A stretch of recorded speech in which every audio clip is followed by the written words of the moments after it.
गौ माता को रोटी नहीं दे पा रहे हैं, स्वान को भोजन नहीं दे पा रहे, कौए को, ब्राह्मण को भोजन नहीं करा पा रहे हैं। मान लो आप गौ माता को रोटी नहीं दे पा रहे हैं, स्वान को भोजन नहीं दे पा रहे, कौए को भोजन नहीं दे पा रहे हो, और मान लो गया ब्रह्म कपाली या कहीं पिंडदान नहीं कर पा रहे हो, तिलांजलि तर्पण नहीं कर पा रहे हो, तो एक काम जरूर करना, जल के पात्र में 2 बूंद गंगा जल डालना और वो गंगा जल शंकर को रोज 16 दिन तक चढ़ाइए, पितृदोष समाप्त हो जाए। जब ज्यादा घर में पितृदोष हो ना, ऐसा लगे कि पितृदोष बहुत ज्यादा है, 1 रुपए कमा रहे हैं, 1.25 रुपए खर्च हो रहा है, हाथ में पैसा नहीं टिक रहा, दुकान 4 दिन अच्छी चल रही है, फिर व्यापार डाउन हो जाता है, कोई पैसा लेकर भाग गया, नहीं दे रहा, कहीं कर्जा मात्रा बढ़ गई है, ये पितृदोष के लक्षण है कुछ। इसमें आपके घर में जो भी रुद्राक्ष पड़ा हो, जो भी रुद्राक्ष रखा हो, क्योंकि संभाल के तो आप रखते नहीं, पटक देते हो यहां में, जो भी रुद्राक्ष आपके घर में रखा हुआ, एक पानी के पात्र में उस रुद्राक्ष को डाल दीजिए, उसमें 1 चावल का दाना डाल दीजिए। महाराज, परिंदा जहां होता है, मटका, हंडा या रसोई घर में आपका जो पानी भरने का स्थान होता है, जिसको आरो वारो क्या क्या लगा के रखते हो, उसी के कहीं पास में उस कलश को रख दीजिए, ऊपर से उसको ढक दीजिए। शाम के समय, सुबह रखा 10 बजे से 12 बजे के बीच में, शाम के समय प्रदोष काल में भगवान शंकर का नाम स्मरण कर कर, ओम नमः शिवाय बोलकर, श्री शिवाय नमस्तुभ्यम बोलकर, या महामृत्युंजय मंत्र का स्मरण कर कर, या गायत्री मंत्र का स्मरण कर कर, जो मंत्र आपकी बुद्धि में, विवेक में समाहित हो, उस मंत्र का नाम लेकर राम कृष्ण हरि जो बोल सकते हो, एक घी का दिया अवश्य प्रज्वलित करें, लंबी बाती का। कौन सी बाती का? फूल बत्ती का नहीं, गोल बत्ती का नहीं, लंबी बाती का लगा। बत्ती का मुख दक्षिण की ओर, कहां पर होना चाहिए? दक्षिण की ओर, ना पूरब, ना पश्चिम, ना उत्तर, बत्ती का मुख कहां हो? दक्षिण की ओर।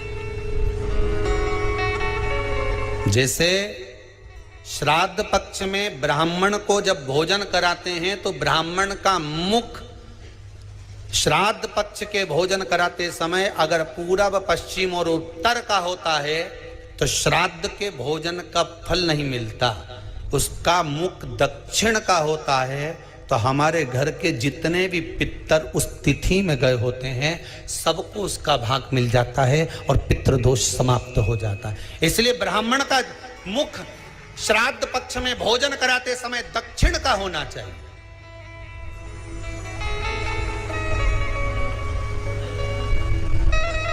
ब्राह्मण का मुख दक्षिण का हो।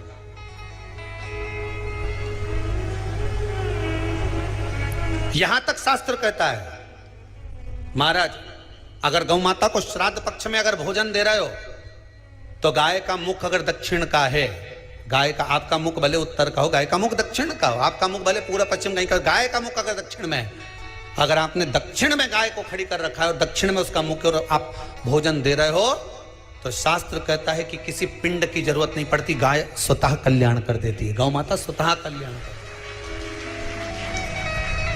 दक्षिण मुखी हो। तो दिए की जो बाती का मुख कहां होना चाहिए? दक्षिण का। और दक्षिण का मुख हमारा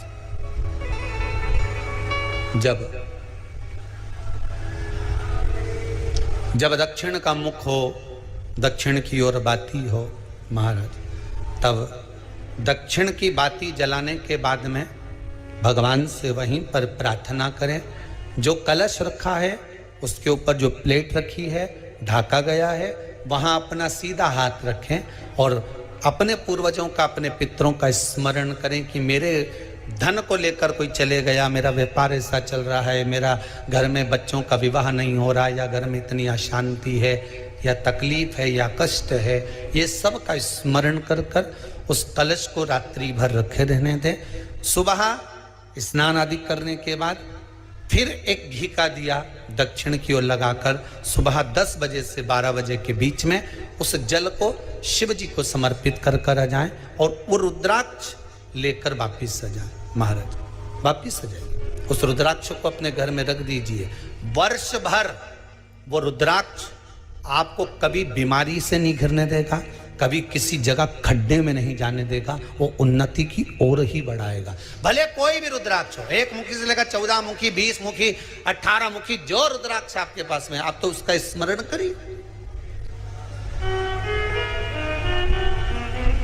आप उसका स्मरण करिए। आपको लगता है कहीं कहीं कि मेरे पितर मुझ पर क्रोध कर रहे हैं, आपको कभी कभी लगे कि मेरे ऊपर पितृ दोष लगा हुआ है या पितरों का श्राप लगा हुआ है, या हमारे यहाँ पर लोग अधोगति में ज़्यादा मर जाते हैं, हमारे यहाँ ये काम ज़्यादा हो जाता है, तो निवेदन है, श्राद्ध पक्ष चल रहा है, प्रयास करिएगा। एक चावल की कटोरी में, कटोरी के अंदर थोड़ा सा चावल रख लीजिए कच्चा, उस चावल की कटोरी में एक बेलपत्र, थोड़ी सी दुर्वा